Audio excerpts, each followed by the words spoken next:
Welcome to Lab Life with the Air Force Research Laboratory. Hi, I'm Michelle.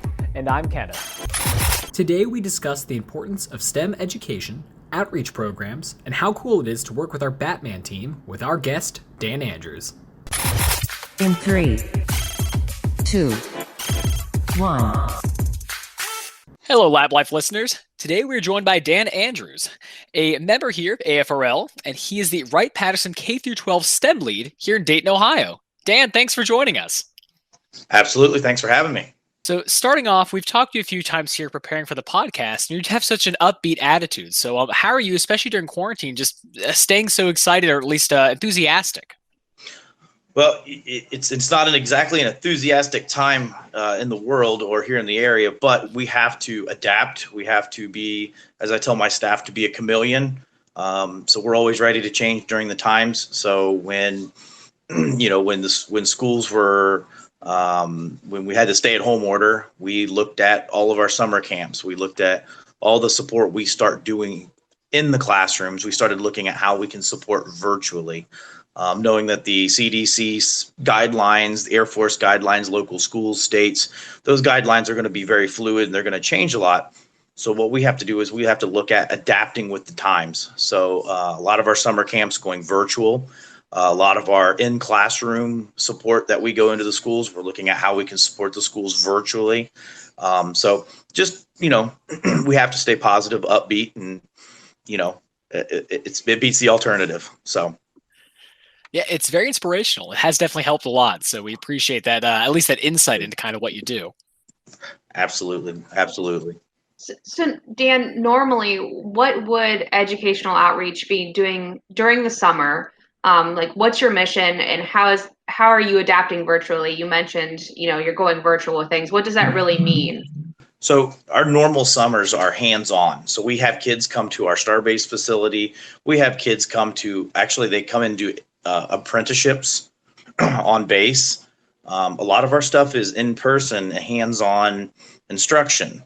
So once in early March, when we started to do the stay-at-home, we looked at how can we transform that? How can we take what we do and put it into the houses, the classrooms? How can we bring it to them rather than just canceling?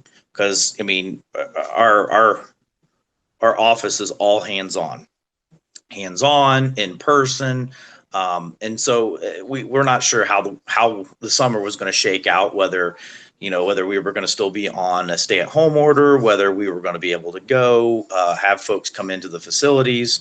And so we looked at it as as a way of continuing the support we do, whether if it's at home or in the classroom. So right now, this summer, we have looking at the legacy program and the Starbase program right now, and actually that starts in the next 2 weeks. We are providing the kids a bag of STEM materials, equipment, and things that they can do from home.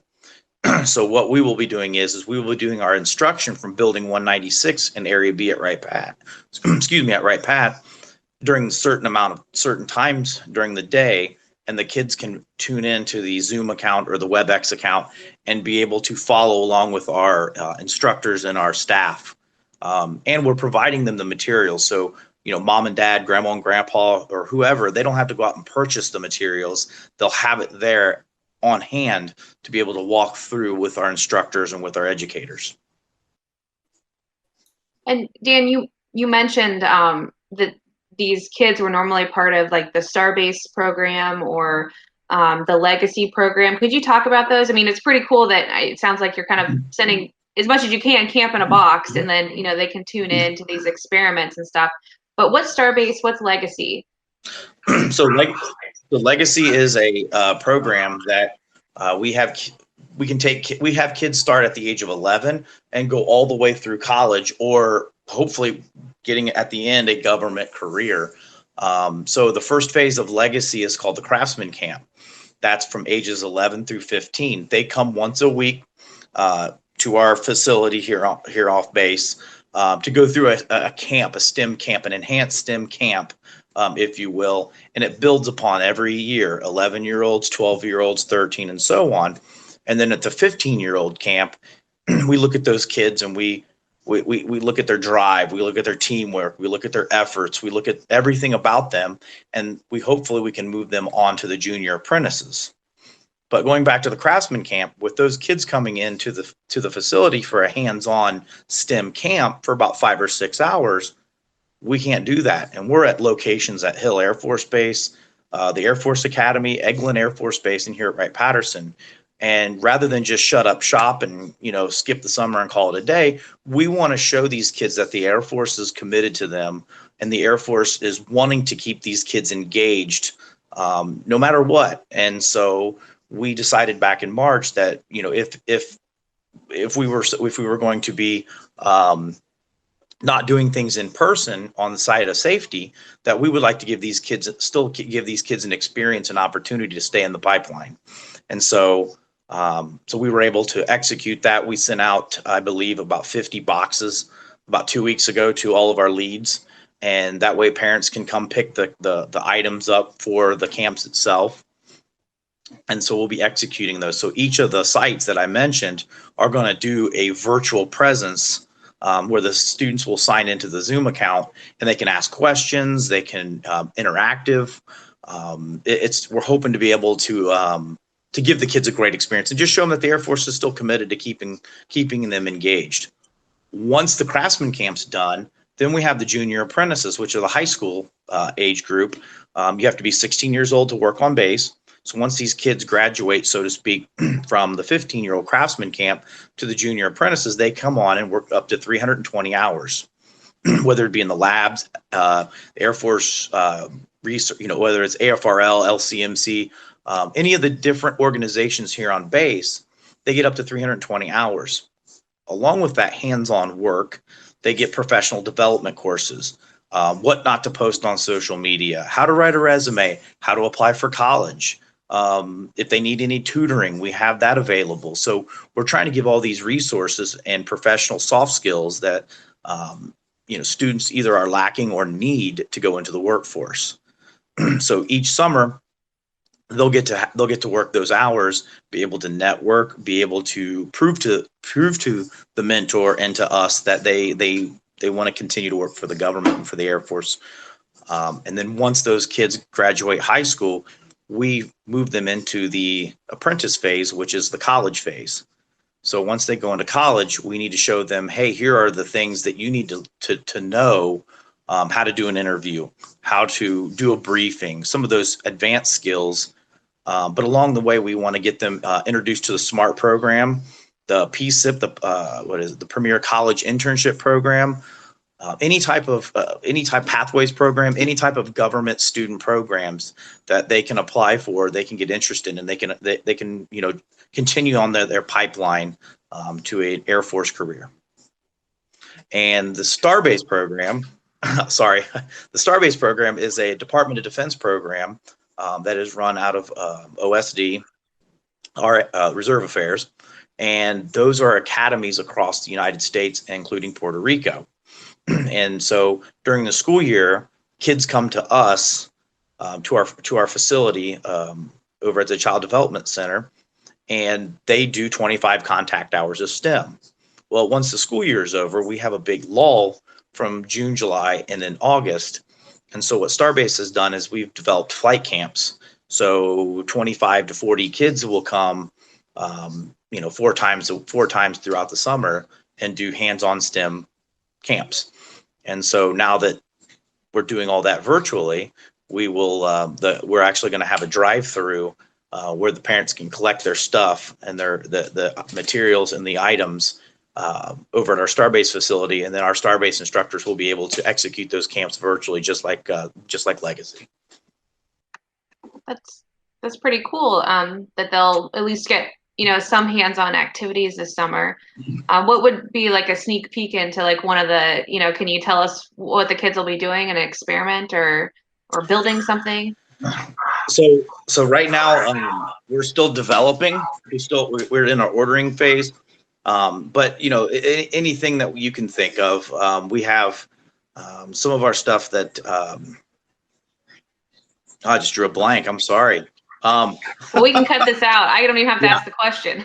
Yeah. I can answer the question. I'm just not sure right now. I haven't been in the office for a while. Okay, I'll But- ask a different question Yeah. then, and so we can just do a pause so Ken can end up editing it. So I'll just back up and I'll say, Yeah. so you talked about all these opportunities with Starbase and Legacy. I mean, it sounds like they start around 11, 12 years old, but how do parents get their kids involved? Do they have to be 11 or 12 years old? Can you jump right in at 17? Like, what are the opportunities? Yes, you do not have to start at the age of 11. There are on-ramps that you can get to, pending funding and mentors. Right now we're around 12 students per age group. It's small, but the pipeline, we have to start somewhere. And we're a very relatively new program. So we've only been doing this 3 full years. This will be our 4th year going into the program. You can onboard at any time. If we have open slots, whether it be 11-year-old, 13-year-old, junior apprentice, if we have the slot open, you can enter no matter what. A lot of our opportunities are on that we make announcements on is for Facebook. Follow us on Facebook. Follow us on Wright Pat, or we have our .com, www.wpafbstem.com.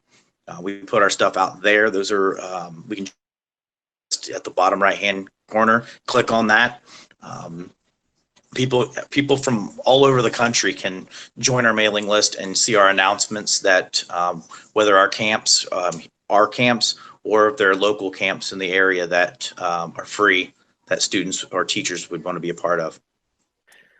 So that's a great point. We'll make sure to definitely plug to the website and a lot of the fantastic work you do. But touching on what Michelle said, going a little further down the line with high school students, let's say someone's looking to join in there and has some questions about opportunities. What you mentioned, they have a lot of hands-on hours, that 320 hours, and a lot of professional resource development. How does that kind of translate? Does that go into college credits at all, or does that go toward like internship programs for them to use in school? So you're talking about the skills and the classes. They do not. They do not go towards college credit plus. It is built into that 320 hours. So mentors get them for between 30 and 35 hours, and then throughout the week we'll bring them up. We'll have folks that are on base, professionals that are on base that do job interviews, that do write resumes. For example, Brian Stevens, he's in DP. He's in charge of the part where students go into the SMART program, PSIP program, things of that nature. If you like this, if this is something you want to do, here are the I won't say cheat codes, but here is the information that you want to do. You're going to need 30 credit hours. You're going to need 60 credit hours. You're going to need this in order to be eligible for these programs. So it's, in all honesty, it's just a free resource that these kids can use and take to move to the next level. Well, that's awesome. Yeah, that makes sense to really give people, or put it like straight from at least saying this is a great way to give you that leg up to say, hey, if you're looking to join, either work at the Air Force or, like you said, get that Pathways or PSIP program going, you have a resource to not only give you that information, but work with the teams there that are present. So with that, then we kind of talked about the full journey. Do you have any success stories or people you'd like to say that had a really cool experience going through this program, maybe even into PSIP or Pathways? Yes, we've had several in the 3 years we've been around. We have 2 SMART students that will be starting this summer or fall. We have 1 PSIP student. We have 3 Pathways students. We also have an AFRL scholar working down at Eglin Air Force Base. We also have one young lady who is an Air Force Academy cadet enlisted in the Navy or have gone into the ROTC. We also have an Air Force ROTC, I believe, at Yale. So we have a lot of success stories. We have a lot of folks that have been able to flow through the pipeline to the next stage. I mean, again, we're just my overall goal in this is to have a STEM literate society. Whether you come work for us at AFRL, Air Force, Wright, Pat, Navy, Army, DoD, or you're just you get into the STEM career fields and a betterment for the nation and the national security. So, we've had a lot of good success stories just in the small amount of time we've had here. And with those older students, the ones who are going into high school and with college, is there a way they can also give back outside of just saying like, hey, I'm working with these teams? Are they able to teach younger students or come back to the program? Absolutely. We encourage that. We also, a lot of our students, junior apprentices, go back and help with the craftsman camp, as well as the apprentice, the college kids. So it's kind of a circle of mentorship. So we try to have the older kids that have gone through it, or the older kids that even haven't, give back to the craftsman students. We actually have a junior apprentice, I believe, or no, apprentice, excuse me, an apprentice down at Eglin who's going to teach a class for the craftsman camp. So one of the lessons this coming summer will be taught by a apprentice down at Eglin. So it's a very exciting. We try to. I'm an Eagle Scout in the Boy Scouts, so we've always done the whole mentorship give back. So that's one of the feathers we like to put in our hats at Legacy, is the give back. And do you have like regular Air Force, whether it's Air Force Research Laboratory or Life Cycle Management employees or the Intelligence Center employees, are they active mentors within this program too? Absolutely. Any of it, we have, I believe, between 50 and 70. I'm trying to, the number fluctuates, but yes, the everyday Air Force Research Laboratory, Life Cycle Management, Air Force Institute of Technology, 88th Air Base Wing, the Med Center, Civil Engineering. Yes, those folks are mentors to our students. They also come and speak at our craftsman camp, so we can get those folks familiar with folks on base and what their jobs are. So yes, we definitely have a lot of support mentor-wise from the labs and for the life cycle management. So if you need more, like people might be like emailing you now because on the podcast. Please email us. We would love to have it. It's daniel.andrews.1@us.af.mil. Email me. Awesome. That's great. And then, so you've explained just a few of the programs that your office does, but I think there's more. Like I remember was talking about like first Lego and the Robotics League. I mean, that's pretty cool. I'd love to hear about that, and just a little bit about your overall, mission. Why is the Air Force investing in STEM education? Yes, we have 18 programs in the Education Outreach Office. We support FIRST programs for Ohio. We start at the 6 to 9-year-olds in the First Lego League Junior. Then we go into 14-year-olds with First Lego League. We just have acquired the affiliate partnership with the First Tech Challenge, which are 7th grade through 12th grade. And so we definitely have a strong foothold with First in the state of Ohio. We manage the entire program. We look to get tournaments going for us. We support them with trailers. We have 7 to 8 trailers that we deploy out in October. They don't come back to February. That supports the entire state. Let's see. We have programs, whether it's tutors, mentors, classroom speakers, scanning electron microscope educators, Wizards of Wright program that has blown up since we've gone at our stay-at-home orders. The Wizards of Wright has blown up to several different flights. We have WOW TV for kids, which is a 1.5 to 2.5 minute video where you see children's hands doing the experiments while one of our licensed teachers is doing the voiceover, and it's very, very kid targeted. We have WOW TV for teachers, so if teachers want to use our lesson plans in their classrooms, whether it be in this local area or outside the local area, they can. We have DIY videos for those that want to do home videos. We also implemented a WOW on Wheels program, where if people want volunteers from the base, whether it be scientists, engineers, subject matter experts, they would like them there for 6 weeks. Well, we can't give our employees out for 6 weeks, but we can give you the equipment to be able to fill that 6 weeks, and you can have the employee in the beginning to say, hey, here's this neat equipment, here's what we do with it in the Air Force, and then at the end they could come back in and say, now that you've done this 6-week lesson, here's how I implement it into the Air Force, here's how I implement it to my everyday life, and all the equipment's free. Within a 30-mile radius, we can have it delivered to you, or we can schedule a pickup, but all the equipment is 100% free. And it's just another way to support the teachers and the students in the local area. So you just talked a lot about Wright Patterson-centric programs in Dayton, Ohio, but I know that there's STEM programs across the country. Like AFRL has a location in Eglin, Florida, near the base there. I know we have STEM programs there. Albuquerque, New Mexico, where our space and directed energy directorates are. So kind of all over the country. Can you talk to the Air Force's purpose in investing in STEM? Yes, the investment in STEM is a huge piece to the future. We're trying to get these young kids interested in science, technology, engineering, math, aviation, aerospace. This is going to be the next generation, workforce. So right now, people say we're K-12. Yeah, okay.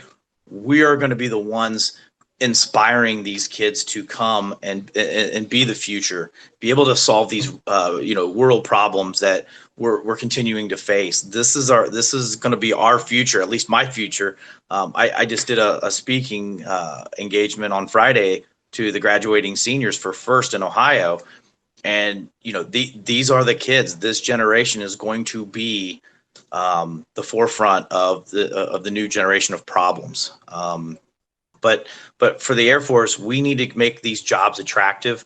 I mean, we're talking that there are jobs that in 2030 we're going to need to fill. We don't even know those jobs right now. AI is a big one. Artificial intelligence is going to be a big one. We need to get kids interested in those type of fields to be able to come work for us. That's invaluable, and we don't want to miss the mark. Everyone else is trying to do the recruiting piece, and what we're trying to do is we're trying to spark that interest to get the kids interested into coming work for us one day. And I think that answers it, didn't it?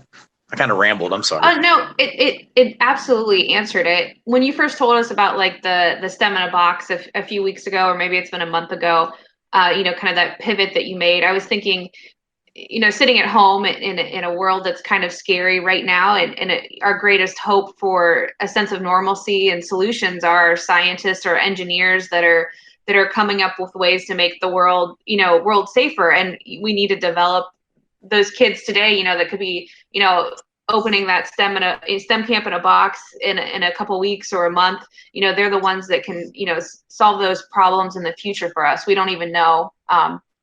Ken and I have had some, great talks with, people at AFRL that are doing things, whether it's, about, tracking the pandemic, or, coming up with, isolation systems. AFRL and the Air Force has a lot of work in solving the world's problems right now that we see on our TV, and let alone the problems we don't see that are on our TV. So it's just really cool that we need to help inspire that next generation to help our world. To your point, Brian Stevens informed me that we had a young lady that joined the legacy program in the apprenticeship.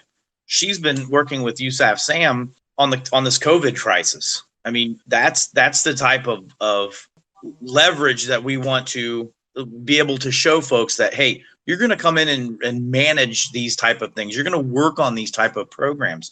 I mean, I've had friends in the private sector tell me that, yeah, I don't have the freedoms you do. Well, what do you mean you don't have the freedoms you that I do? And they said, well, I've been here for 7, 8, 10 years, and I'm only doing 10% of what you're doing. I mean, I'm managing people, I'm managing budgets. I have the best job in DoD, hands down. And I'll argue with anybody about that. I get to work with like-minded people, educators, professionals, program managers, to help get students excited about STEM, get excited about coming and working for the Air Force, Air Force Research Labs, Air Force, whatever. There's something rewarding for that. And Wright Patterson Air Force Base has one of the largest K-12 DoD STEM shops, hands down. And we just continue to rumble. Like you said, we pivoted, back in March. We made a huge pivot and a huge gamble on, trying to get camps into kids' houses, them and parents. One of the best things is to do that is we're going to film the experiments and we'll post them up on our YouTube channel. So that way, if parents aren't able to have their kids at that time, well, here's the website you can go visit. You can do that at 7:00 at night, 8:00 at night, Saturday morning, Sunday morning, or if kids aren't even in the camp and they parents are looking for experiments and wanting to get these kids excited, they can log on and execute as well. And I'm glad you touched on that. With the students going through K through 12, we talked about how engaging those students early on is like always the first part. Like, how can you get a hook to pull people in to be excited about, science, technology, engineering, and beyond? And once they see these tactile experiments, especially if you can send them or have a video to watch, it's easy enough. But kind of pulling on a thread you mentioned earlier, how is your team adapting to the future, like talking about AI and quantum and trying to really get these new STEM technologies into these kids' heads? What we're trying to do is we try to get our subject matter experts, whether it's in the labs or in the life cycle management, wherever. We want to get them talking. We want to be able to have the folks, the experts, the folks that we have on the base, be able to talk to the kids on what AI they're working on, what's the future. For example, we had one of the students from the Craftsman camp, the 15-year-olds, kind of did a meet and greet with the guys from the Batman lab. And the kid was so excited that these guys were able to work on these type of equipment and have that type of mission. He got their email addresses, he got their names, he got their contact information. He wanted to contact them after the camp. And so he contacted the folks at the Batman lab, and the Batman lab said, we want that kid as our mentor or as our student. And so, but he didn't turn 16 until middle of June. And so it was like, man, so what we did was we held on to him. We brought him in as a 15-year-old. And when he turned 16, we launched him into the Batman lab. So he was able to make that transition. And the kid was thrilled beyond belief. That's the kind of connections that we want to do. And one day he is going to create and develop equipment for the warfighter and for the Air Force Research Lab to better themselves and to move on. Yeah, no, that's huge. I mean, first of all, we've talked about it a lot, but the Batman Lab's still a very cool pull-in for anyone. What a name. Yeah.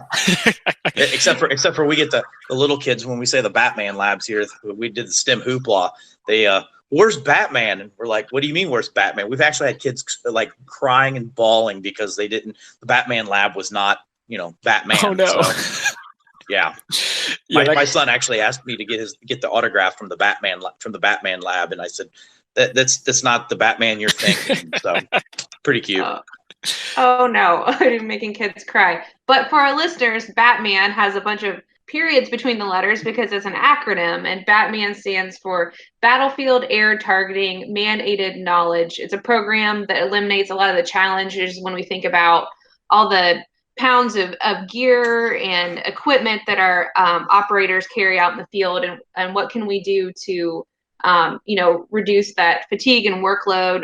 One of the things that's been in the news lately is the BatDoc technology, that it's kind of like this wearable technology that helps you monitor patients in the field, or, and they're, translating that to, testing for some of our, like Wright Patterson Hospital with, COVID patients. How do you monitor vitals in an intense environment? So, just that's what Batman is for anybody that's listening. But you can check more out on our website, or maybe we'll get the BatDoc guys on our podcast sometime.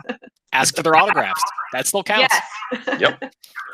And something else I wanted to ask, kind of along that vein then, you mentioned there's that really cool moment where students find what really clicks with them, whether it be with the BatDoc team. Let's say they may find something in materials they really enjoy, whatever they may, or quantum going forward. What is it really like seeing that, like, aha, or that click moment when you see these students going through STEM? Like, I have to imagine that feels great for the program. Oh, absolutely. That really reinvigorates me to do my job. Once you get through all the bureaucracy, the meetings, and all the whatchamadoodles, once you see that excitement, that student that just the light bulb goes out, the aha moment, or we were able to match that kid up with a job, with a pathway job, with a PSIP, with a smart. I mean, for instance, we had a student get a smart scholarship spot, and she immediately emailed me I think I probably had several emails and about 5 or 6 text messages. And I have to give a shout out to Ed Boujon and Brian Stevens. Those guys are amazing. They do great with the SMART and the PSIP program. But this young lady, she was thrilled. She's going to Rochester, up in New York, Rochester Institute of Technology. She did a lot of her studies at AFIT. And so when she was able to get her smart ticket, so to speak, she was just thrilled. And so after I got done reading the 3-4 emails and 12 text messages, I was able to respond to her, and she was just absolutely floored that she made it. And so we'll be expecting her this summer. But again, I've been in the office since 2008. I love this job. I have no intentions on leaving, just because of those aha moments and that give back and that smile that a student gets when you've reached them. So that's awesome. And with that, so when you mentioned you started in 2008, then, so kind of touching on your journey, how did this all start? Like, how did you find this position that you really, really grew into something now that you love? So it's interesting. Back in 2003, when I was a junior in college, I played soccer with a gentleman whose wife worked in the history office at ASC, Aeronautical Systems Center at the time, which is now Life Cycle Management. And I took an internship in the history office, and I guess I did well enough that the public affairs folks upstairs at ASC picked me up and said, "We'll take you." And as a it was a student intern program and a step hire. It was a step hire. And so I did a step hire for a year or so, and then they moved me to the SCEP, which is another student program. And so I became a full-time public affairs specialist in 2008. A week later, was offered to go to the education outreach office. The lead there was starting to talk about retirement in a couple of years, and they wanted somebody to kind of learn the craft before she retires. And so March 1 of 2008, I came over, and I was the deputy of the education outreach office. In 2011, I became the lead for the office and been ever since. Currently, I'm the acting Air Force K-12 STEM lead until they fill a position. But Wright Pat's my home, and again, being able to manage a great group of 20 plus folks that has the same drive, the same excitement, the same, kid focused, kid friendly, teacher focused. It's been awesome.